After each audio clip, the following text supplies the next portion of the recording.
I said fine. And I clicked record. You did. Welcome, everybody, to a Tom is Grumpy episode of the Two Dads Talking podcast. We can just cut that out. That's not different or unique or anything. I'm not often grumpy when we record. I'm often grumpy before. I'm usually happy when we record. Yes? All right, tonight, Doug's in control because Tom did no preparation and Tom's not ready to lead a conversation. So Douglas is going to take the reins and he's going to walk us through some updates, and we're going to talk about bad parenting. Yes, we are. So the first, we'll just get the update part out of the way. God, I don't even know when it was. It must have been a long time ago. You mentioned Tom made an aside about the founder of FedEx playing blackjack with the last $5,000 to save the company, basically, because he won, however much on it. So that guy, let me find it. I think he made 27,000 or so. It was like, 27 or 22,000 out of that 5,000. Yeah, Fred Smith, founder of FedEx, he just passed away. And the AI overview on a lot of browsers actually brings that up. It says that in 1973, he gambled the last $5,000 of the company's funds on a blackjack game in Las Vegas, winning, here it is, 27,000. So, and it kept them afloat and made them the incompetent industry giant that they are today.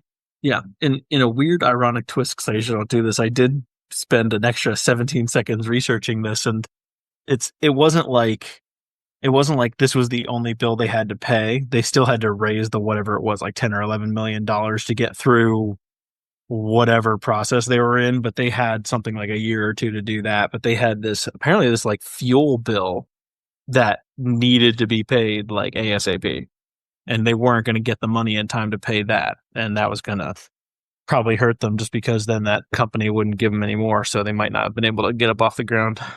Unintended. So that might have been the Vegas episode, because I gave a bunch of Vegas facts. I remember that was where I gave a bunch of fun facts about Vegas. Right. You're right. So I think that might have been that episode. Yeah, I think if I remember. What episode was that? Oh, I don't even know. It was after Terrence Howard. Really? Yeah, it was ATH for sure. Man, that feels like a much longer episode ago. I was there. Oh gosh, I don't even know when I went out there actually. I'm trying to see if I can just find it real quick since we referenced it. What else should we talk about on that? Because I don't think Vegas is listed in the title at all. No, that's Boobs Are Strange. That's right. Because that was the Beardy incident. Right, because that was the Beardy incident. That's right. Still waiting. Still waiting. Yes. I still can't find it. It's probably not that big a deal. We'll put it in the show notes. Yeah, probably not. We'll just try to remember to put it in the show notes. It'll be a lot of editing this episode. It's not that bad. No. Okay. Anyway, that's your update. He passed away, and a lot more people are going to learn this factoid about him now, probably, and there you have it.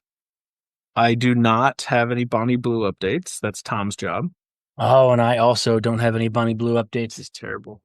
I told you I was unprepared. We're recording a night early. I've had a real busy day. Yeah, I am wildly unprepared for the evening.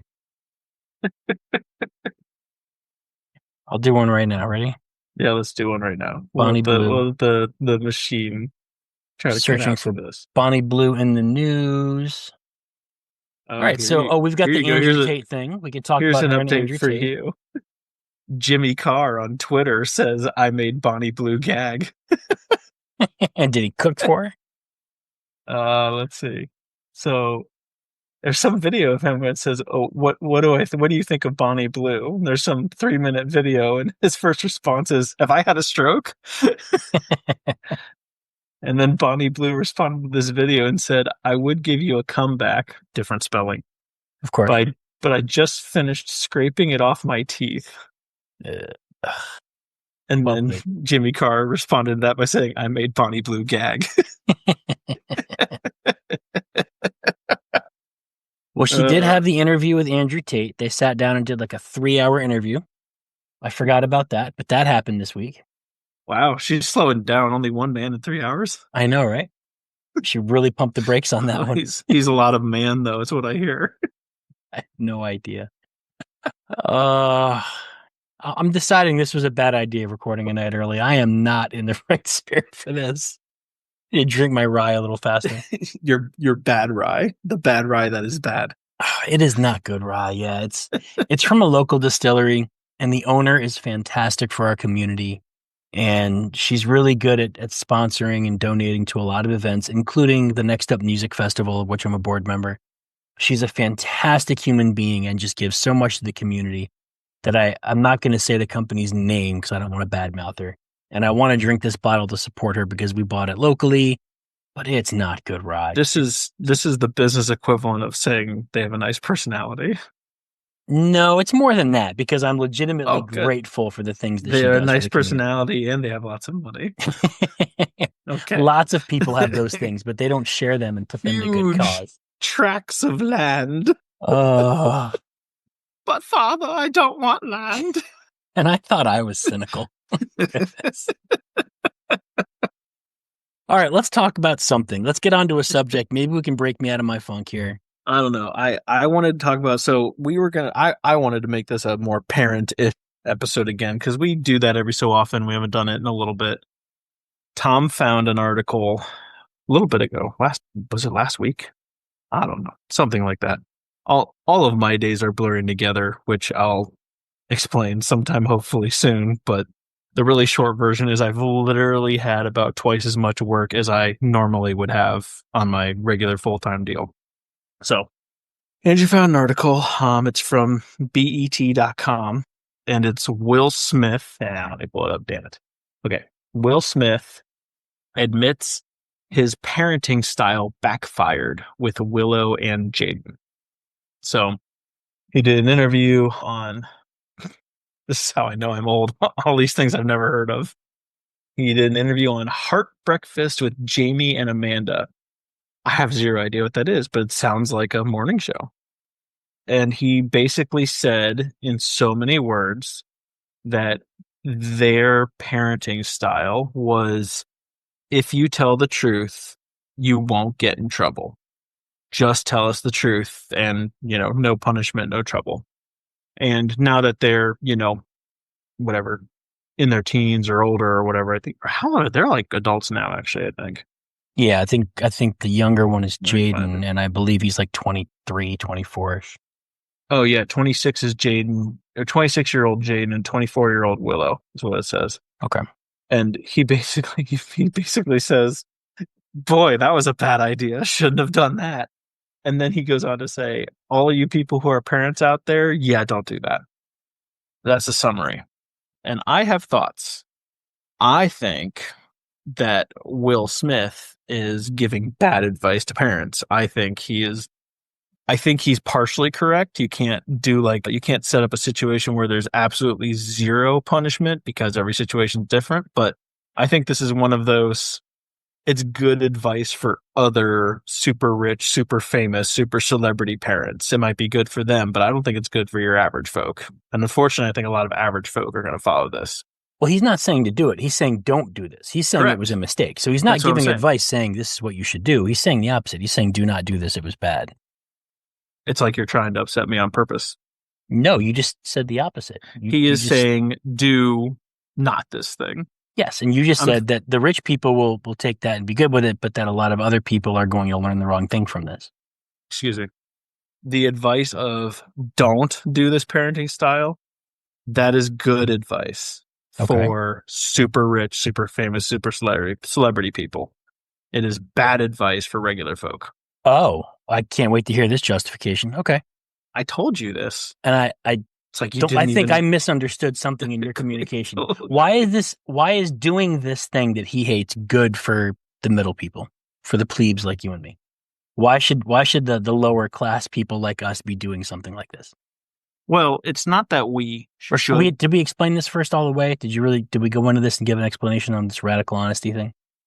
I mean, kind of, but no. All right, let's lay the groundwork and then we'll argue. Let's do. Hey, Dad, I did a bad thing. Oh, really, buddy? What did you do? Now remember, if you tell the truth, you won't get in trouble at all for anything. Well, I caught this squirrel in my trap and it bit me, and so I sawed off its head with a rusty knife. Oh, well, thanks for telling me, buddy. No consequences for you. I have never been more convinced that you're a serial killer than this moment. That is where that is the example on the top of your head and the tip of your tongue. Oh my goodness. All right. The All right, slightly fine. less I sociopathic. stole from the bodega. So in this interview, he said, essentially, as long as our kids never lied, they never got in trouble for anything. Period. End of Yes. story. That's Zero. No trouble. If you're completely honest, zero trouble, zero punishment. no matter what happened, no No matter what you matter did, what it no is. matter how many squirrel heads you sawed off with a rusty razor blade. Enough to make a necklace. Okay, now explain to me why that makes sense for rich people, but why other people should be using that parenting style. Go So ahead. that advice being, do not do this parenting style. That makes sense for rich celebrity people because of how it didn't work for Will Smith. He already has access, wealth, funds, notoriety. Even when he's not actively doing something, lots of other people, casting studios, other actors, agents, all of that will give preference and or, proverbial kid gloves to the kids of other famous people because, that's how I'd want someone to treat my kids, slash, you want to keep a good relationship. Like you're not going to, disappoint Will Smith's kid if you know that you have a film coming down the pipeline in a couple of years or months that you want him to be in, and you just don't want to burn that bridge because he's a really talented actor, for example. So these kids are already not seeing lots of consequences from their surroundings, from the world, and now they're not getting any consequences from their parents as long as they're telling the truth. That's like their proverbial, like, life hack or whatever you want to call it. Like as long as they follow this one simple rule, they don't get in trouble. The reason that that's actually, it's still not the best advice. It's not the parenting advice that I would give, but the reason that that's like okay for us regular plebs, common folk to say, well, if you always tell the truth, buddy, you're not going to get in trouble, is because the rest of the world doesn't give a shit about regular people and regular folk. Not in the same way. You'll still get your, if you go around mouthing off at, a bar or something like that, you're going to get punched in the face. You're going to get rejected. You're going to get stonewalled. You're going to lose out on job interviews, stuff like that. That is a terrible lesson to tell your kid. You're What still is? telling your kid that if they tell the truth, there are no consequences just because we're plebes and the world doesn't care about us as much as the celebrities. I just said that that's not the advice I would give, and it's still not good You advice. gave But like the most minimum qualifier ever after saying that this was good okay, advice for fine. people like us. This advice, no, I didn't say it's good advice. I said it's advice that could still work for people like us because the rest of the world will self-correct the rest of us. Does that make sense? No, no, it doesn't. Because our If job as parents is not to let our kids go out in the world and let the world correct them. Our okay, job as parents yes, is to arm them and prepare them as best we can. And that includes teaching them that there are consequences to actions, that the truth is desired. We prefer you to tell the truth and that it might mitigate things. But if you go out and you drive drunk and you whack a couple of cars and you hit a lamppost and you ruin someone's yard and you crash your car, that telling the police officer I'm drunker than hell does not get you out of trouble. I know. Then why did you say the opposite? I didn't say the opposite. Oh, I'm going to have fun re-listening to this one. This is going to be good. Me too. I'm going to try to slow down. I thought I was being clear. The parenting style that Will Smith used, Yes. he says that was a mistake. Yes. I agree with him. That is a mistake. Agreed. That is especially a mistake for super rich, super famous, super celebrity people and their kids. Agreed. It is still a mistake with regular folk like us because it's just not the best parenting style. Agreed. But it is less destructive of a parenting style for us plebs, us regular folk, because the rest of the world, like your police officer that's pulling you over when you're drunk, is going to correct you. You are not going to be scot-free of consequences because you're not Jaden Smith. So this parenting style at least fosters always tell your parents the truth. And you as the parent really should be doing a better style, but your kids will still get corrected by the world in other ways. So That's all I was saying, was that when Will Smith is saying this style doesn't work, don't do it at all, the reason I didn't like him saying that was because for the regular folk who are actually going to listen to this and try to, implement it, they may overcorrect and not stress for their kids that you need to tell me the truth. They're going to read it as don't tell the truth because I'll have to give you consequences. Maybe they'll try to like nuance it more. I still want my kids to tell me the truth, but I've told them that you'll get in less trouble for sure. It's more like I can't help you if you don't tell me the truth, is what we've been telling our kids. It's not that you won't get in trouble. It's that we cannot help you if you don't tell us the truth. All right. So 2 things to touch on there. One, I think basically it'll be misinterpreted by the common folk and they'll actually implement something that's for them potentially even worse than Will Smith's parenting style. That's what I'm getting at. all right. I guess where I disagree is that this is going to be misinterpreted by quote common folk like us. I think it was very clear what he was saying. I think it's actually hard to misinterpret this. And I don't see why this would be widely misinterpreted by the masses. I think Will Smith did as much as I criticized him during the slap, and as much as I wanted to criticize him over the way all the public nasty details of the life partnership with Jada Pinkett came to light, I didn't chastise him on that, but part of me wanted to. I think what he did here was a very humble, very difficult thing to do, to admit I had this very important responsibility. We made a choice and I effed it up. That is hard to do. And I think he made it very clear that this was a mistake. And I think it will be interpreted that way by anybody who watches this interview or reads this article. This is something not to do. So I disagree with your premise that people are going to read this and misinterpret it and think that they should be doing it.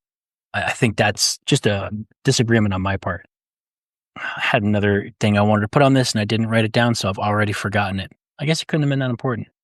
So here's why I respectfully disagree with you with this. If all he said was, this was our parenting style, it turned out it wasn't good for us, I would tell other parents everywhere to strongly consider not following this type of advice. At least find something a little bit more, discipline oriented. But he didn't say that. His quote here in this article is, they do whatever they want and then just come tell you. It's awful. Don't try it. You want your kids to lie, definitely, he added with a laugh. You don't want to know some of the stuff your kids are thinking of doing. End quote. Admittedly, there's a large amount of the population that, feels self-confident and is not going to listen to a random celebrity on life advice, but there are plenty of people who actually try to follow what celebrities say because they just follow them and like them. So if he had just said, don't do this, they'll just do whatever they want and then come tell you, that's good enough. But then he says, you want your kids to lie. You definitely don't want to know what they're up to. Nope, don't like that. Some people will actually be like, oh, well, he's Will Smith. He's super successful and smart. Maybe he's onto something. I'll just tell my kid to just don't tell me, and I'll see you later. Cherry picking, Doug. How I love you and I've missed you. I'm not cherry picking. You are, because you left out the quote where he said in very plain English, we made a very, very, very terrible mistake with our children when we went with radical honesty. Don't do it. I'm not advocating for it. That is as black and white, don't do this, as you can possibly get. As in, don't do the radical honesty. Yes. That's a bad approach to parenting. Why? Because you're teaching your kids that as long as you're honest, there are no consequences. Yeah, that's bad. Exactly. That's why he's saying don't do it. Radical honesty. What is the misunderstanding here? Radical honesty in and of itself is not bad. Radical honesty with no consequences is bad. And that's what he's talking about. The radical honesty parenting approach is one where there is no consequences. That's what he's talking about. But then he goes on top of it to say, you want your kids to lie. You don't want to know what your kids are thinking all the time. He was laughing as he said it. And he said, sometimes you don't want to know what's in their head. Are you telling me that's wrong? So when he's laughing, that means that was just a joke and he doesn't mean that part at all, clearly. Well, whether he means it or not, I don't always want to know what's going on in my kid's head. And the other option is to cry. But he's right. You don't always want to know exactly what's going on in your kid's head. Disagree. Okay. All right. Well, good night, everybody. This was a good episode. Nice and short. How you don't want to know what your kids are Not getting into? everything. No, I'm not Big Brother. I'm not omniscient. I don't want to know everything. I'm not. No, my kids have freedom to their thoughts to a Okay. degree. Everyone has a reasonable right to freedom and privacy, and if you know everything that they're thinking, they don't have that. If that's the case, what you're basically advocating for is like reading their journals, going in and reading all their personal emails, reading their diary, not giving them a safe space where they can be free of judgment to grow and evolve on their own. That's control. That's not parenting. That's different. That's how. Logical fallacy. You just did a logical Well, fallacy. fine. Go ahead. You've I had like 5 so far. Go ahead. No. I said I want to know everything they're thinking. Yes. That is different from I am going to find out at all costs possible or in any way possible everything they're thinking I and didn't say doing. you do it at all costs possible. Now you're That's making an different. assumption on me. I didn't say you No, were going to but waterboard your kids to find out what they're thinking. I didn't no, say you didn't have you a just said line. I would invade their privacy and be Big Brother and read their diaries and do all that stuff, which Sure. I did not say that I would do. I didn't even insinuate that I would do that. No, but I'm saying that doing something like that is the only way to possibly even get close to knowing what your kids are thinking at all times. You said you wanted to know all of their thoughts. I'm saying in order to know all of their thoughts, you have to do something like that. There's no other way to know all of their thoughts.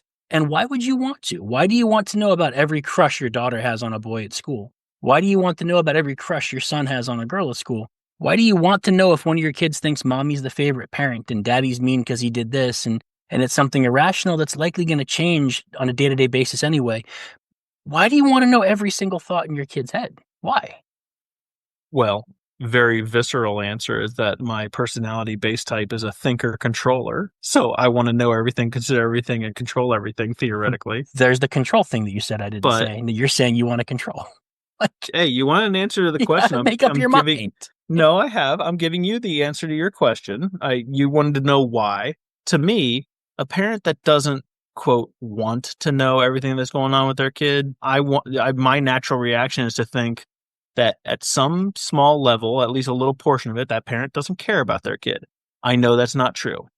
I know that's not true. I'm coming right out again. I'm trying to be very blunt, saying I know that's not the case.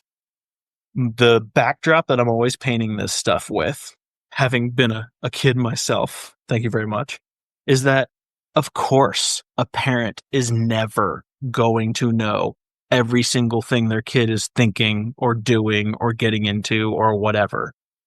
Because if you actually do know that, it is violating some sort of legal statute, probably somewhere, because you'd have to have them be a literal prisoner for you to know their exact whereabouts all the time.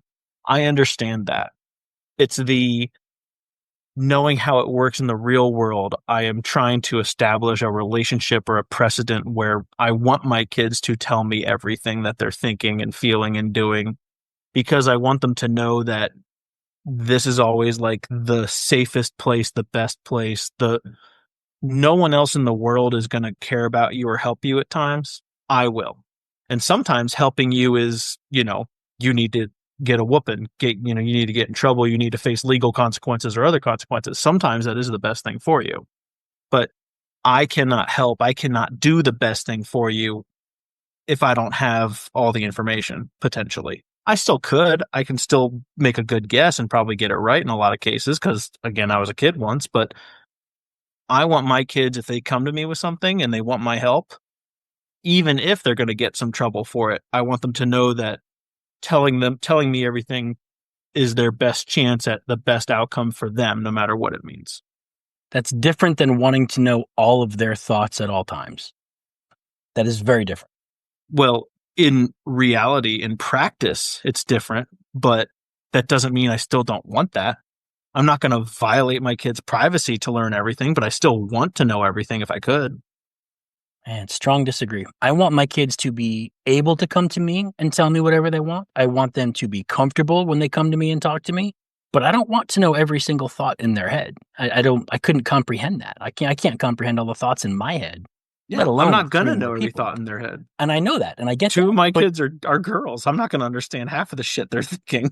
and I get Maybe that, more. but you're saying that you want to, and that's the big disagreement with what he said, is that Yeah. you want to know everything going on in their head and you want to know all of their thoughts. And I think that's a terrible approach. All of it is something different. I think the kids need to have some autonomy and they need to have some room where they're dealing with their own thoughts on their own, where you can't help them out of every little thing. And they have to figure their way out of some situations and through some emotions. And they have to work their way through things on their own because that's ultimately how they're going to grow past a certain point. I'm not a good enough dad, a good enough parent to handle all of the issues my kids are going to have as they're growing up. I'm going to do Yeah, my best but and I'm going to do what I can and I'm going to make them comfortable coming to me. But in order for me to get the best result from my kids, I need them to be able to handle things on their own when I'm not there to help or when I cannot help. And in order for that to happen, they have to have things going on with which I'm not involved. That has to happen to some degree. There has to be some of that. yeah. So, but again, I think these things are mutually exclusive. I think you can want that while still understanding that that's not the best thing for them all the time, while understanding that you're not always going to get that. Sometimes I've already done it plenty with our oldest. She comes and tells me something that's happening. She wants help, and I go, no, do it yourself. But I think the You know, mindset of like, I want to know it all, I want to have all the thoughts, I think just the mindset changes the way you go about parenting and the way you go about handling things. I think the mindset influences actions. And I think if you want to know every single little thing, like you said, it's that controlling instinct, that controlling characteristic and trait. I think that's just the antithesis of where I'm trying to go. yeah, I That's what I think. understand that. But see, and this is where we're different. To you, controller means overbearing, micromanaging, like actual, I guess, I don't know how else to say this. I mean, like in the literal sense, like controller, but I'm talking about it from more of a personality thing, like from a more philosophical standpoint of the the person who's in control isn't always exerting control. They just have the ability to, or have the means to, or have the desire to, even if they can't officially enact it. You know, it's the personality type of wanting to be able to be, quote, in control doesn't always mean that you can exert said control or that you would. And that's more where I'm coming from of I want to be as informed as possible so that if I really need to help my kids, I can help them to the absolute best degree that I can. Doesn't mean I'm going to though. And if I'm really being a good parent, I'm going to understand that sometimes the best thing that can be happening to them is that they have to handle shit on their own. So I don't like Will Smith's parenting style because he was adding the qualifier of be honest and there are no consequences. Yes, I agree. That's the dumb part in this to I me. mean, that's definitely the dumb part. Yep. I didn't like how when and yes, he's laughing, but I think it's very easy to say that he's laughing because he's still, it's one of those like you laugh or cry kinds of things. Like he's not making a little tongue in cheek joke to me. In the context of this interview, he's kind of saying, man, don't do it. You actually want your kids to lie because he's thinking like you. If you know what they're doing, you're going to want to get involved and want to change it. And I don't hear that. I just hear your kids are lying to you. And now not only are you not helping them, but you don't even know what's going on with them. So that if shit hits the fan, you have no resources, no info to go with. And see, I think you can know what's going on with them and have a good big picture sense and even a decent micro picture sense without knowing everything. And that Well, you because can, of and that, you that's should in respect some of practice, their. that's how it should happen. That's the point. Yeah. So we have a fundamental disagreement here, and that's okay. You can But be why? controlling. Well, we've gone into it a little bit, and we're not making any progress on that one. So until I've I had at guess. least another glass of rye, I don't think we're going to. I think if I'm understanding this correctly, we're coming to the same functional conclusion. I think we agree about his But advice, big picture, functionally. the the functional conclusion of your kids are going to get into shit that you're not aware of that is actually good for them, and you in a way you shouldn't know everything because that's also good for them. But you're saying I want to not enable, it's a bad word. You want to sort of foster or facilitate them having to handle things on their own by not distancing yourself, but removing yourself by just kind of not always being right there trying to figure out what's going on. And I'm doing the opposite, which is I want to kind of be hovering and know what's going on, but that doesn't mean that I'm going to actually get involved all the time. Yeah, and see, for me, it's more about respecting privacy. It's more about I don't want to know all the thoughts in their head, and it's same. I mean, same with my wife. I wouldn't want to know all the thoughts in my wife's head either. You know, it's I wouldn't ever want to know all the thoughts in any one person's head unless I'm competing against them and it's advantageous to me in like a very real physical way. But I would never want to know all the thoughts in anybody's head because you've got to deal with intrusive thoughts and you've got to deal with distracting, flippant thoughts, and you've got to deal with circuitous thoughts that take a different approach to something than you want to deal with or can handle dealing with. Yeah. I don't want to be out with my kids in a couple of years and, be reading my kid's mind like in what was the movie with Mel What women Gibson? want. Yes, that's what I'm thinking of. I don't want to be walking out with my kids and be reading their minds and all of a sudden, hear thoughts of my daughter thinking like say sexual things about some random boy she sees or my boy thinking sexual things about some older woman in the mall. Like stuff like that I would never want popping into my head. Yeah, Ever. I know. I don't want to know those thoughts. And I'm sure there are other things that I don't ever want to know that are being thought because as I was growing up, I'm sure I had a lot of thoughts that my mom wouldn't have wanted to know. There are times when I came back from Iraq and I didn't tell stories about Iraq. And if my mom could have read my thoughts there, she'd have been upset. There's a reason that she didn't need to know what I was thinking. There are a lot of times and a lot of reasons in life where you don't need to know what's going on in someone's head, where it's not something that you should have access to and that you should want to know. You should just respect their privacy. And I feel like this is one of those reasonable expectations of privacy that's very important for personal liberty. So no, I wouldn't want to know. Okay, so here's a question for you. And I'm not trying to do this as a gotcha, but I think this actually encapsulates our differences of opinion here. Mm-hmm.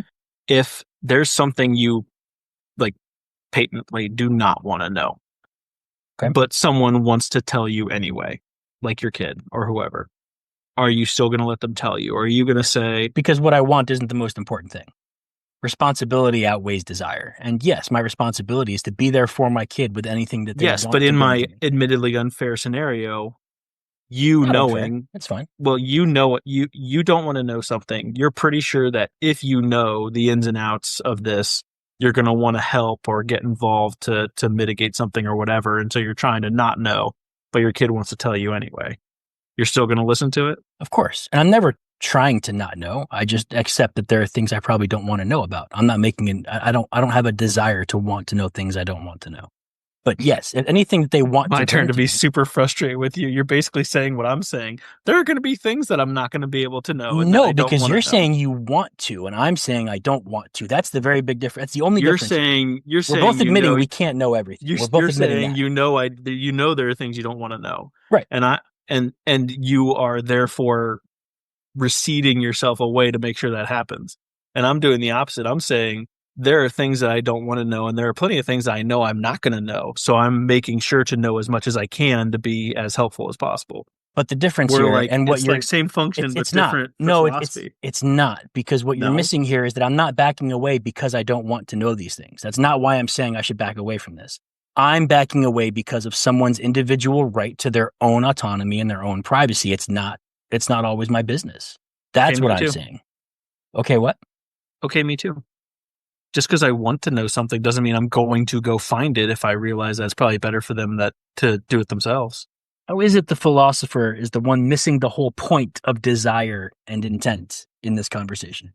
That is the one thing separating us, is that you want to know everything. I think you just answered your own question. And I don't want to know everything. I'm parsing things up sort of coldly, logically, of wanting to do something doesn't mean that you will do it. And you're kind of assuming that they're at least, joined at the hip. No, I'm not. I'm not disagreeing with that. Things. You're not hearing. What's the problem? The problem is that you're completely ignoring the base of our disagreement here. Give me a gotcha question. Give me a question that I don't need a gotcha question. No, give me a question that you feel will show the. I don't have one on the tip of my tongue. I don't have one. What I have is that the base of my argument is that I don't want to know everything because of a respect for autonomy, and you do want to know everything, even if you can't do something about it. The difference between our positions is you have a desire to know everything, and I feel that there should not be a desire to know everything. That is the crux of this thing. And you keep taking it to the next point and saying, well, because we can't control everything, it doesn't matter. And that's not we're not arguing about that. We're arguing about something that's unrealistic. No, we're arguing about intent. Intent is very realistic. But what you want and don't want is very intent, because you're telling me I don't understand. I'm saying my intent is not to find out everything, even if I would normally want to know. No, but the desire to do so is there, right? You want to know everything, right? Yes or no? I just figured out the issue here. No, I don't think you did because you can't answer a I yes or no did. question with me right No, I now. did. I did. I'll answer your question in 1 second. I'm going to go play chess. You let me know when you're done with this, and I'm going to go play some chess, and I'll be back in 10 minutes. And I think you're stuck on the word everything. no, I'm not. I'm stuck on the word want. Then The how come? only word I care about here is want. That's the only Well, one. but want is operative on the thing that's being wanted, and you've been asking me, saying that I want to know everything. Those were And your words. I've been You said saying, you want to know everything. and I've been saying it from a social slash colloquial, sort of constructive way. To use the example you gave about your wife, how you don't want to know every single flippant, intrusive, fleeting, whatever thought, because especially without proper context, it can be misinterpreted. But, everyone thinks things that they don't want people to know. When I say I want to know everything, I'm not actually saying I want to know those things. No, I don't want to know every single, like, boy out, you know, when we're out somewhere that my daughters would be lusting after or anything like that. I don't want to know those thoughts. I would want to know, maybe to a lesser degree, what kinds of boys they're interested in, or at least eyeballing. I don't need to know the exact thought going through their head, but I would like to be aware of, say, the kinds of males that they're interested in, because then I can appropriately react, or at least be ready to react if said male does something extra stupid to get himself 6 feet under. That kind of knowing. So that's why I say I think you're being hung up on the word everything. I don't mean literally everything. I mean operably everything for, like, real world functioning. I want the quote radical honesty from my kids, in the sense of I want them to be able to come to me with anything. But that does not mean no consequences. I actually do want to quote know everything, in the sense of I want to be aware of everything that's going on in their lives. But no, I don't need every single little flippant thought. But it is semi-active. I want to be engaged. How was school today? What do you think of that boy? You think he's cute, kind of thing? Not going to go all the way to, like, tell me exactly what you're thinking right now, or you're going in the basement for another week, no food. Like, that's why I said I think we're at the functionally a very similar position, but we're coming at it from different ways.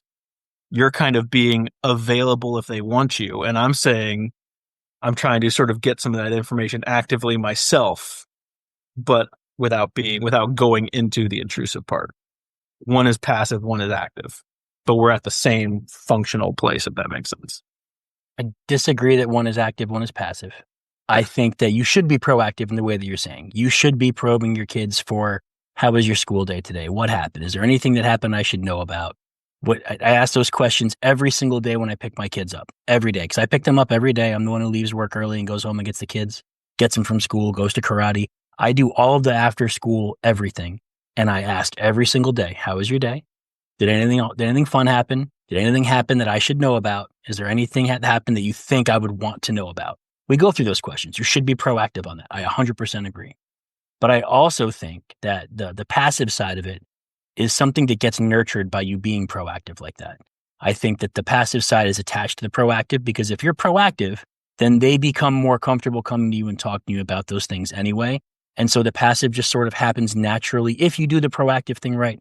I think they just start doing that. My daughter, for example, we have, early puberty happening here, and things to be considered with a 9-year-old, which is challenging. She's the only one in her grade going through it. And it's interesting. And Oh, that makes it even tougher. it does. And I have nothing to stand on for this. Like, I have no experience in early puberty matters. I don't know. And so for this one, my wife has done a fantastic job of trying to prepare my daughter, trying to broach the topic early in ways that are, reasonable to talk about, that my daughter can do. And the other day, she bought a book at a book fair, and we were in the car. I don't remember where we were going. We were going somewhere. It was one of the family trips we did this week. Oh, we were going to a dinosaur park.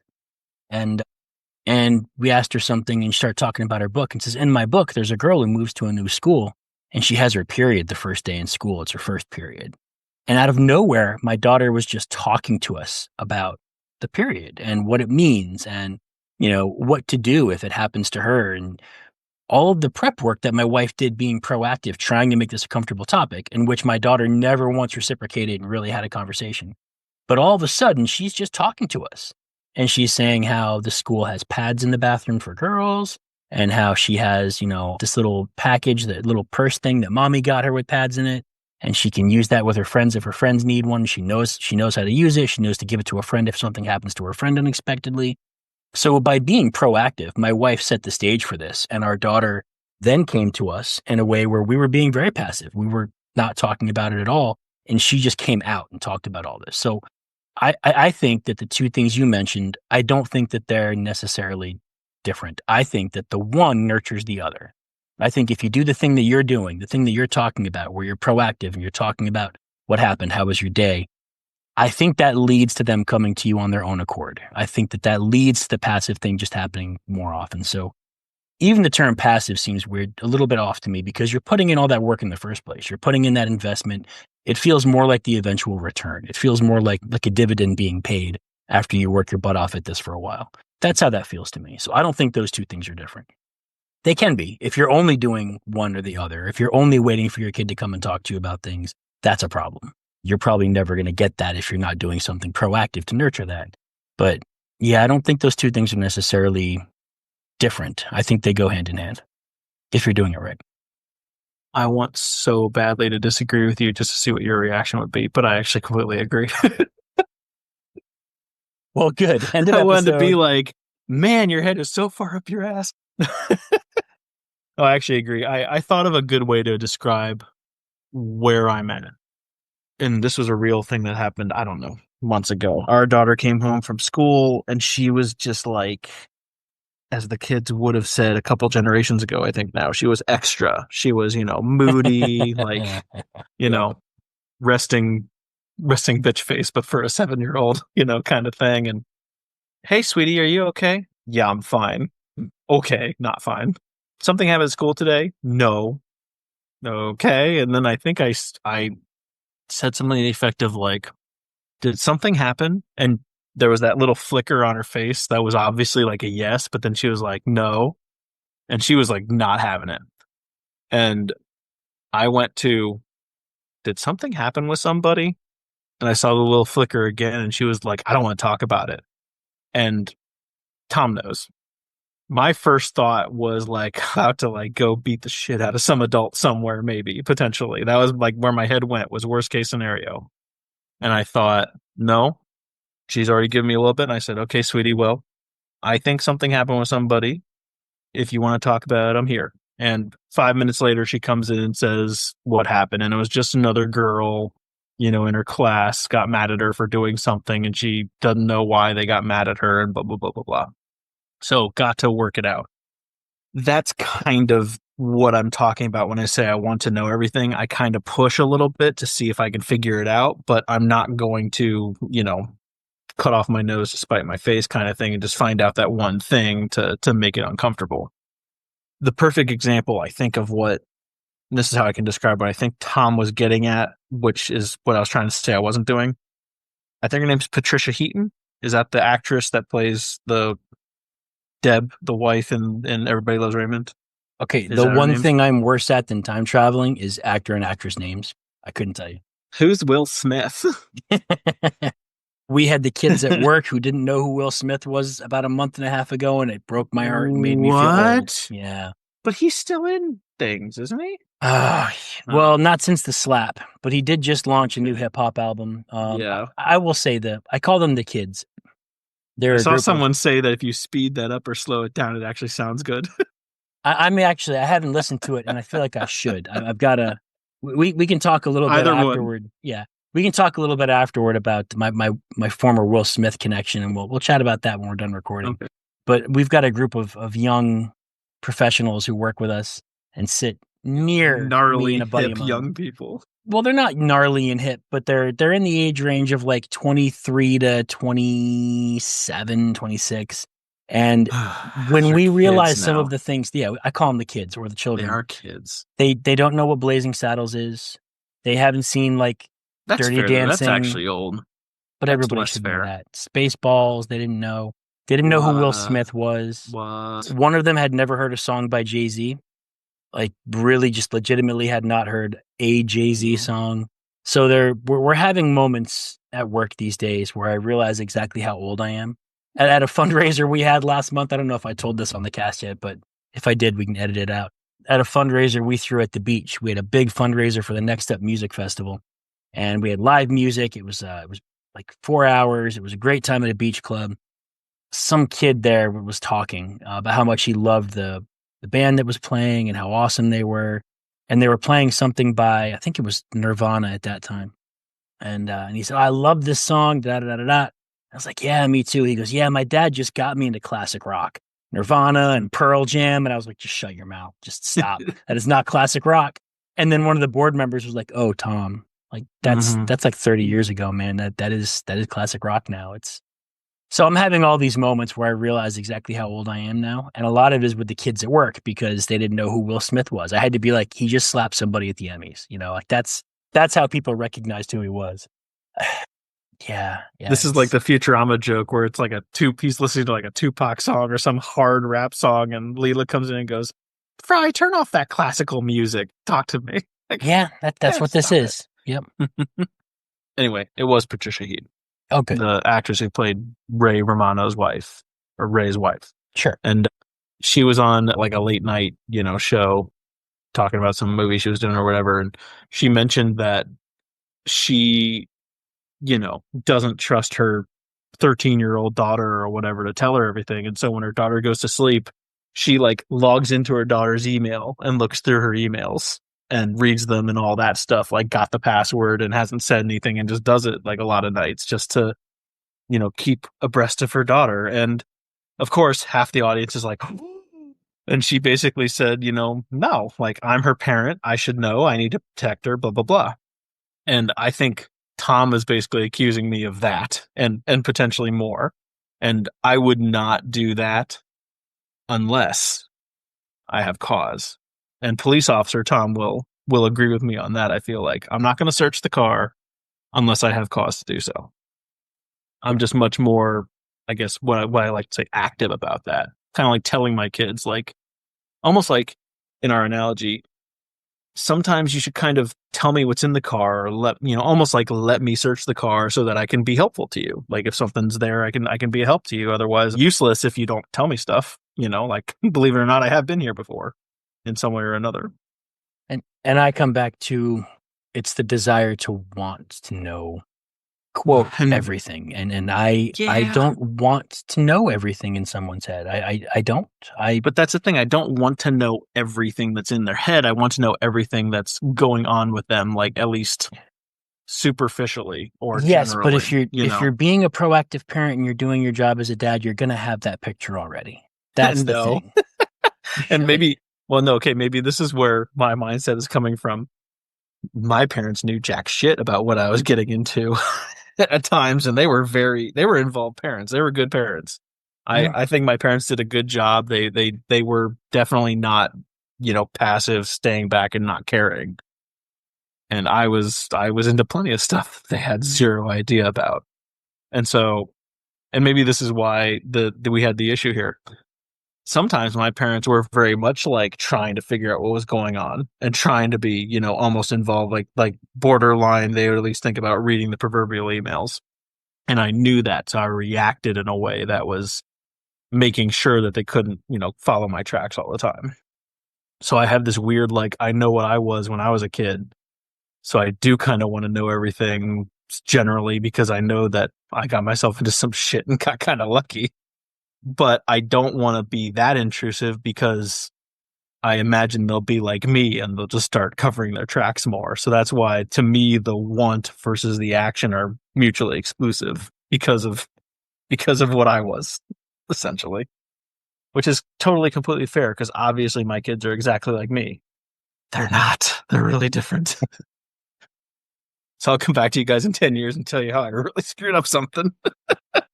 And that's probably a big takeaway from this, honestly, is that Will Smith came out and talked about how he screwed up parenting and came very clean about this was something Jada and I did and it was wrong. Don't do this. This was a big mistake. It was terrible. It was awful.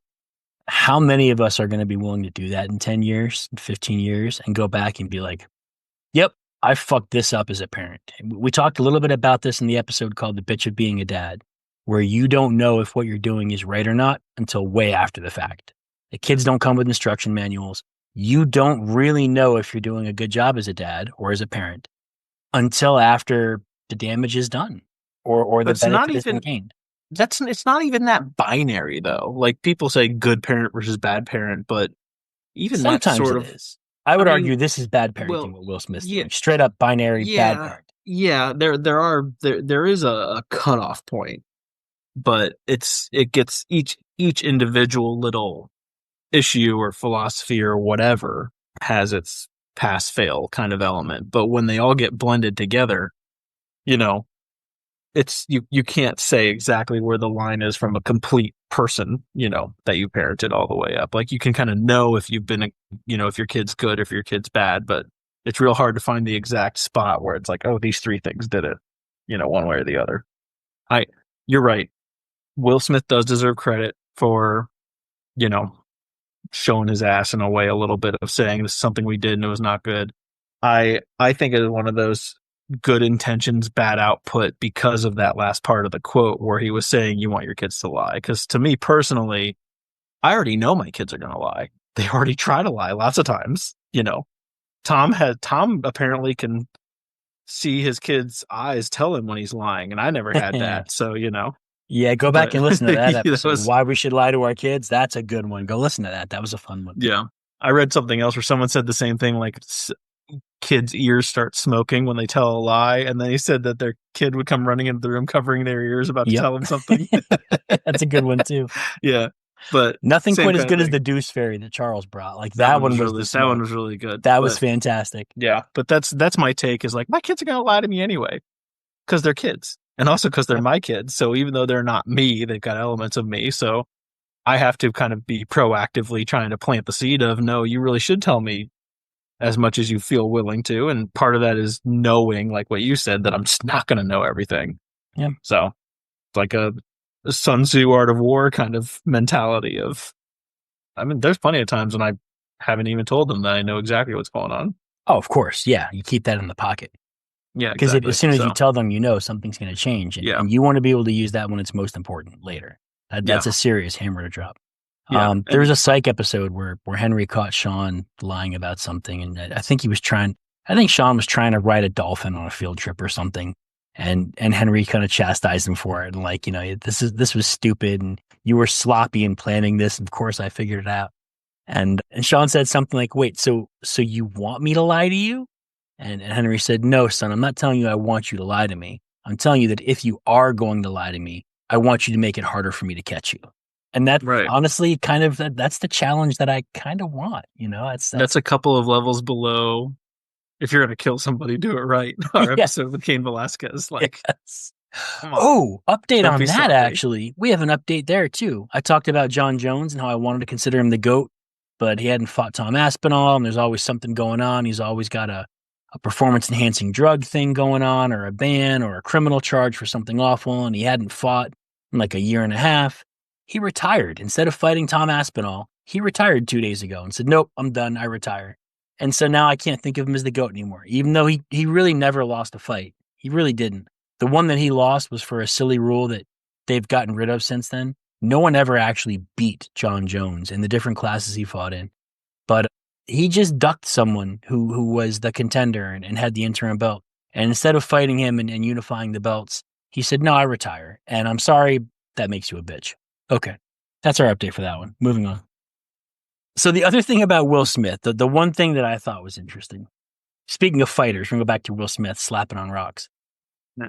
The one thing I thought of when I read this, I shouldn't say Welcome to America. Welcome to America. One of the first thoughts I had when I read this, and the one that made me think the hardest about all this, because it's really easy for me to say, of course, teaching your kids that there's no consequences to their actions is bad. Like that's just easy, low-hanging fruit.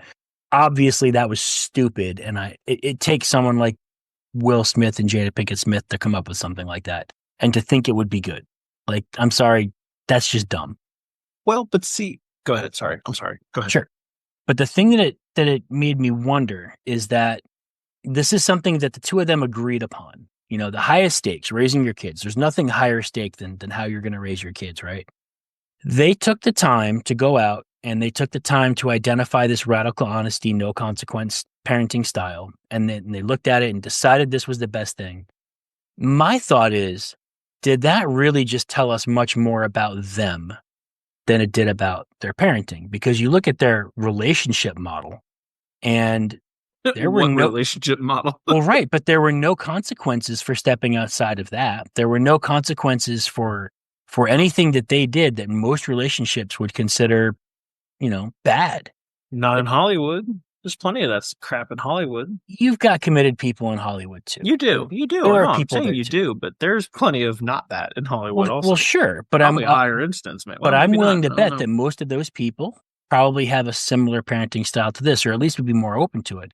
But I'm wondering if this tells you more about his approach to life and about maybe the lesson that he was taught as a kid. Maybe he was taught the consequences weren't so important, which makes sense when you think that he was a child celebrity. Maybe he learned early on consequences just weren't that important. In the marriage of Jada Pinkett Smith, where she was literally sleeping with their son's best friend for a while, maybe consequences just didn't matter. And that was something that he had been taught and something that he had believed, and she espoused it. And that made her way more able to sort of take advantage of that situation there.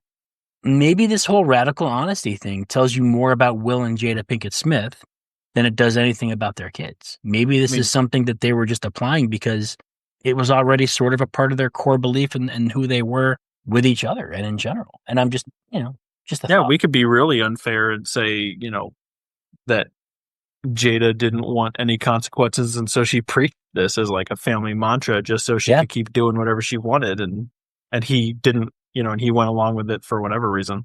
Well, and let's be fair to Jada Pinkett Smith too. She wasn't the only one stepping outside the bounds of their relationship.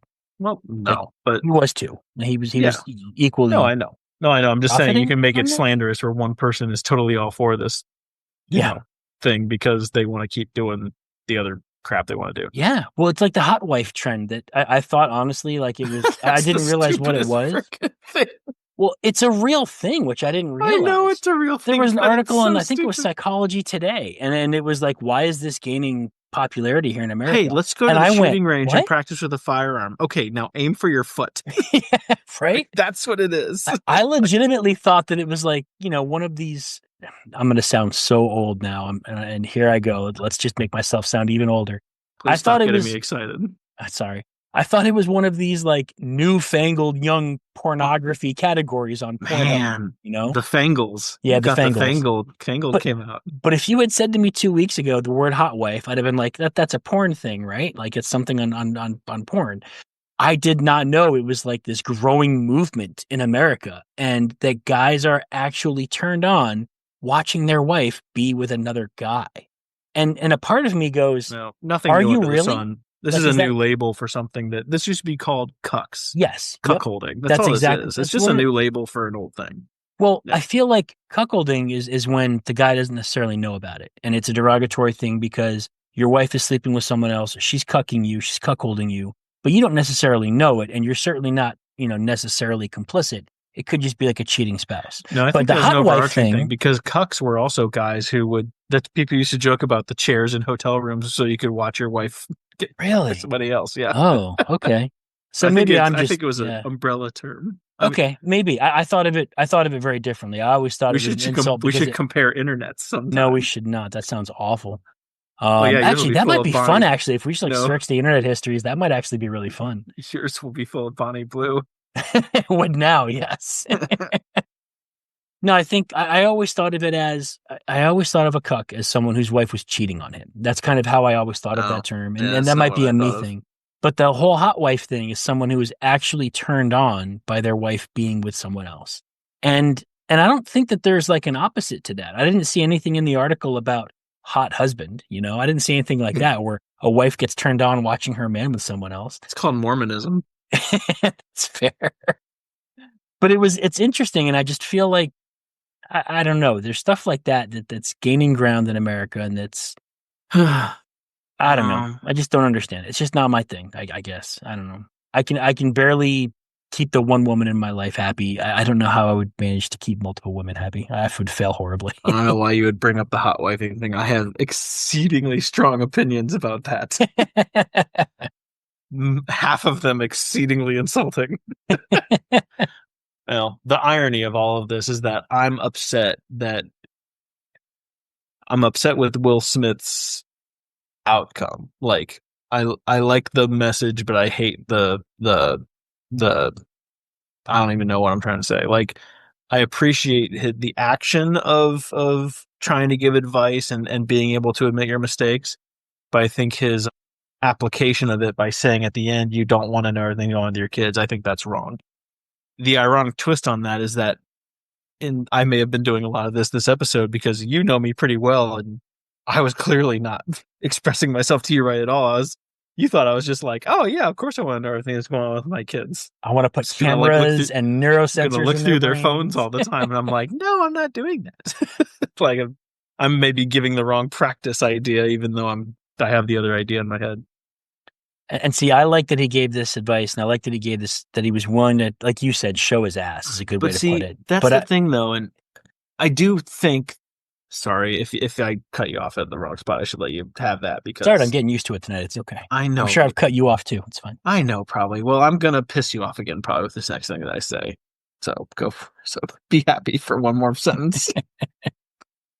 I was just going to say that the end that you dislike so much about what he said, where you don't always want to know what's in their head. You don't always want to know their thoughts. Whether you like it or not, I feel like that's actually a very honest thought.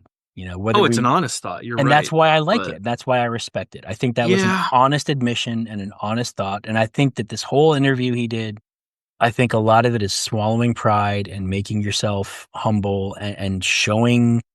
Anytime you talk about a mistake that you made like this, it's hard. It's hard for us generally to admit when we're wrong about little things.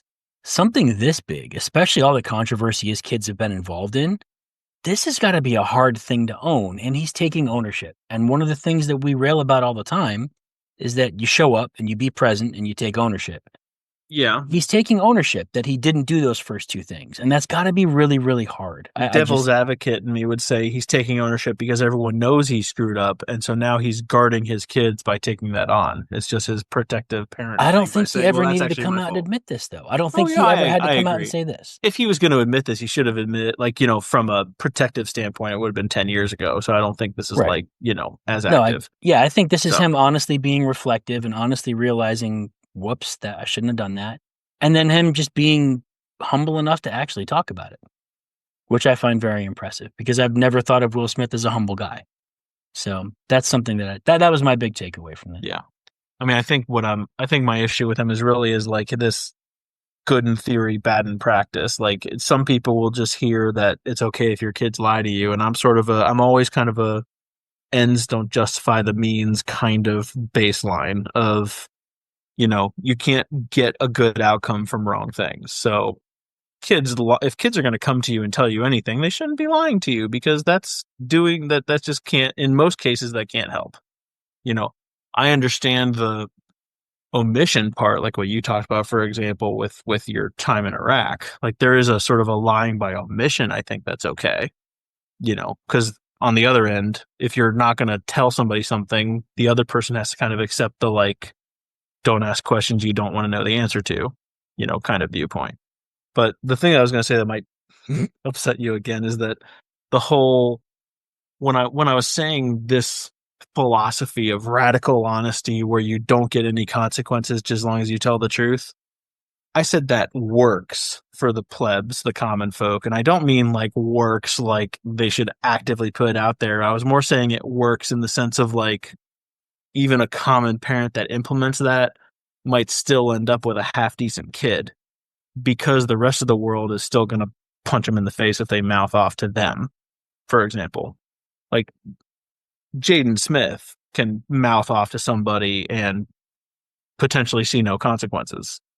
Me, as a younger lad, mouthing off to somebody, I absolutely could get consequences. Even if my parents wouldn't punish me for it, the rest of the world would.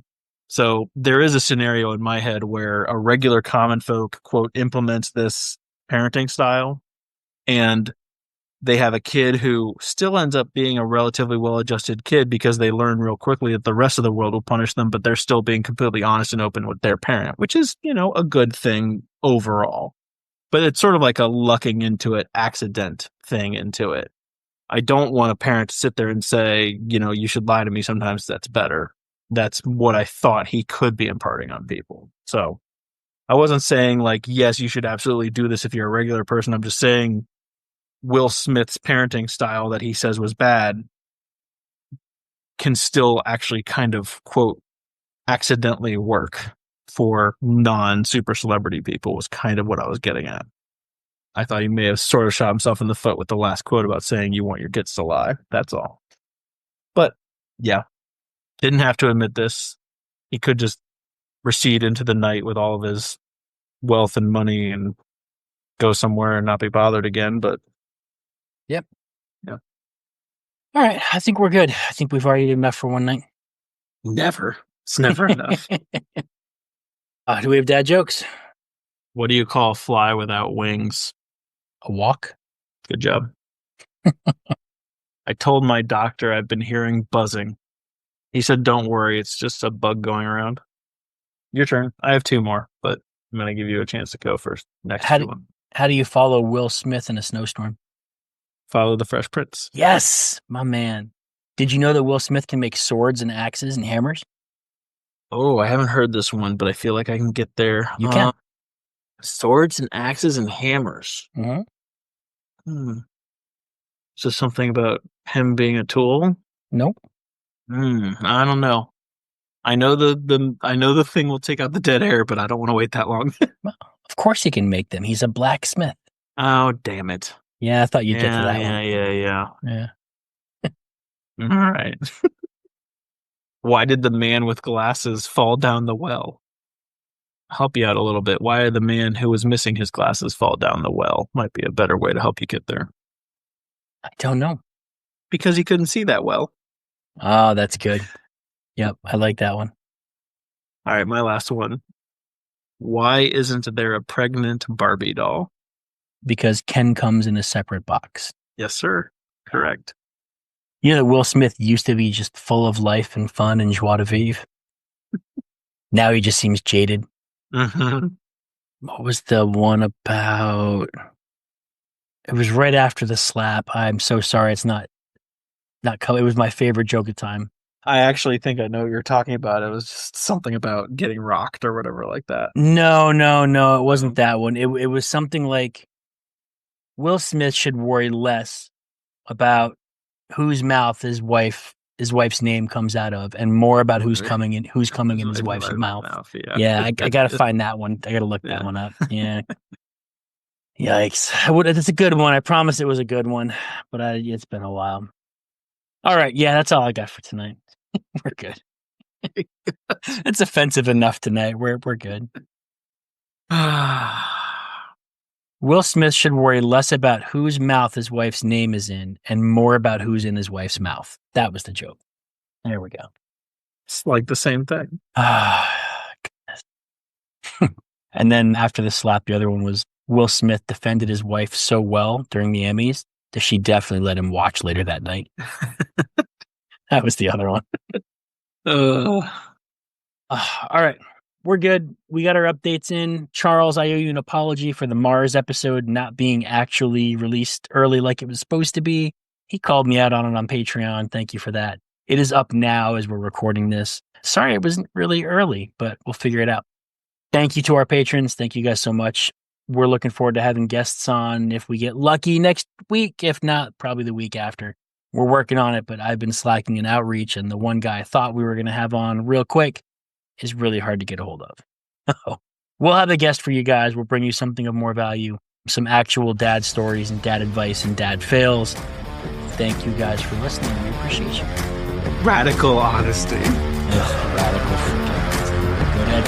Go ahead. Go.